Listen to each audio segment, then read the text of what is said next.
This brings us now, friends, to the last major division of the epistle to the Galatians. We come now to the autograph conclusion, beginning at chapter 6, verse 11 through the rest of it. We have now, in verse 11, Paul's own handwriting.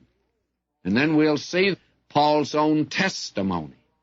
And then the cross of Christ versus circumcision, and then Christ's handwriting on Paul's body. In other words, there are three handwritings that are mentioned here. Now, the first one that he mentions is here in verse 11. He says, "Ye see how large a letter I've written unto you with mine own hand." Now, the large letter here doesn't mean it's a long letter. It means it's written with big letters. And Paul wrote the epistle to the Galatians himself. Now, in Romans, Paul had a secretary. He dictated it. And at the end, the secretary, Paul said to him, "If you want to put in your 2 bits worth, put it in." And so he said, "I, Tertius, who wrote this epistle, salute you." Paul says, "Tell him hello." But not in Galatians. He's not telling anybody hello here. He's been angry, you know, because they've been mixing the gospel with law. And when you do that, you absolutely destroy the gospel of the grace of God. Now, he'd written this epistle. He didn't wait for a secretary to arrive. And he says, "You see how large letters, not a letter, not a long letter, but letters." And why did he use large letters? Because, friends, Paul was partially blind. I studied Shakespeare under a very wonderful Shakespeare scholar, but he was partially blind. And he used to put the book right up to his nose and run it back and forth. I didn't see how the man could read it. But imagine studying Romeo and Juliet, a man running the book right in front of his eyes. But that's the way he did it. And he sure could teach Romeo and Juliet, by the way. Well, Paul has written, apparently because he had eye trouble, I believe that was his problem, that he's now written large letters. And when this teacher would hand back a paper to us, it was always in big letters. Whatever grade you got, you sure got it in big letters. And he never was able to comment very much because he'd use up the whole outside of the paper, making just 1 or 2 words. He wrote so large. Well, Paul apparently is writing like that. Now, Paul says, "You see what large letters I've written unto you." Now, he says in verse 12, "As many as desire to make a fair show in the flesh, they constrain you to be circumcised, only lest they should suffer persecution for the cross of Christ." Now, Paul makes quite an issue of this, and this is what is known as counting noses, to be able to report that you had so many. And Paul says the reason these Judaizers want to get you into legalism and circumcised is then they can report you actually as a convert. And it'll keep them out of trouble with certain folk. You never get in trouble preaching legalism. It appeals to the natural man because law is given to curb him. And a great many of us certainly feel like the other man should be curbed. That is, the old nature of the other man.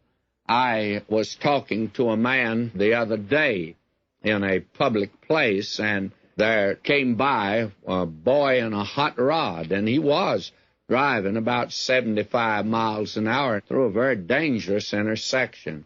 And this man was for having that boy arrested and made to obey the law and put in jail and all that sort of thing. And he is one that today rejects the grace of God. He's an unsaved man. But he's certainly for legalism, you see. Everyone is for the other man obeying the law, and frankly, like one that we can obey. It's like when I was a boy in school, I did high jumping, and they'd start off in those days with you about 3.5 feet. When it got up to 4 feet, I had problem and difficulty. So when I practiced, I always kept it down right at 4 feet. You get up to 4 feet 3 or 4 for a boy, that's pretty far. So I never did much practicing up there on my own.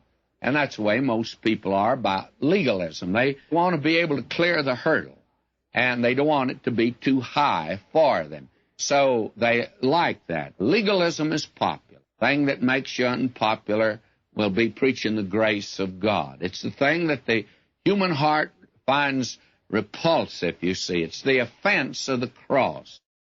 Now Paul says in verse 13, "For neither they themselves who are circumcised keep the law, but desire to have you circumcised, that they may glory in your flesh."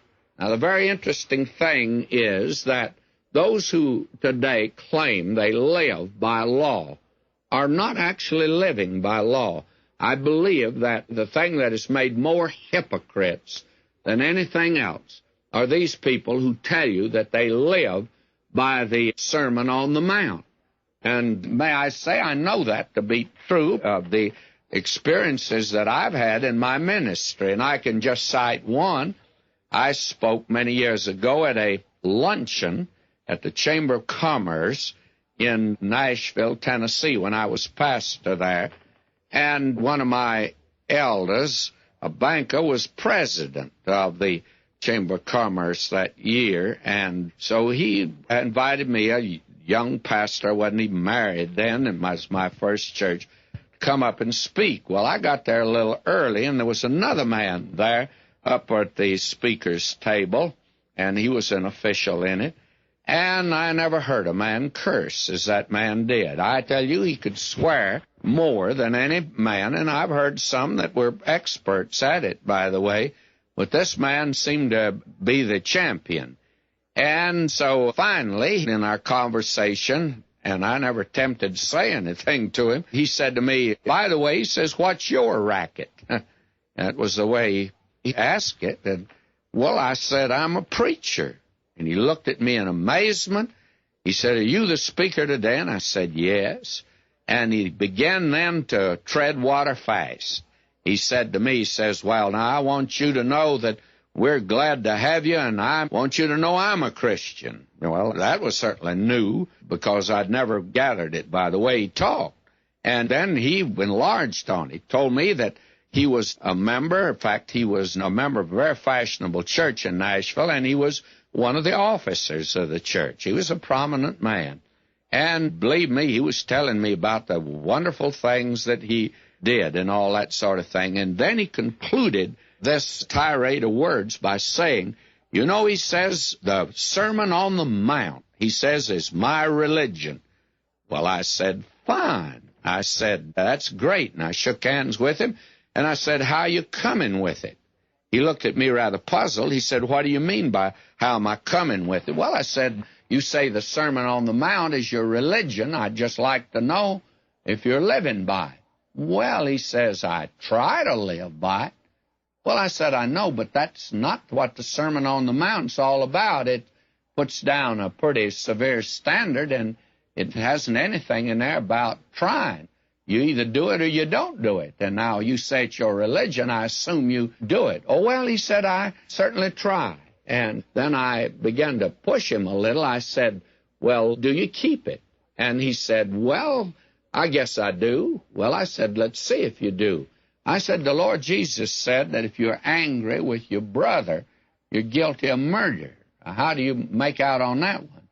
Well, he said, "Now, that one, I might have a little trouble there," but he said, "I think I'd get by there."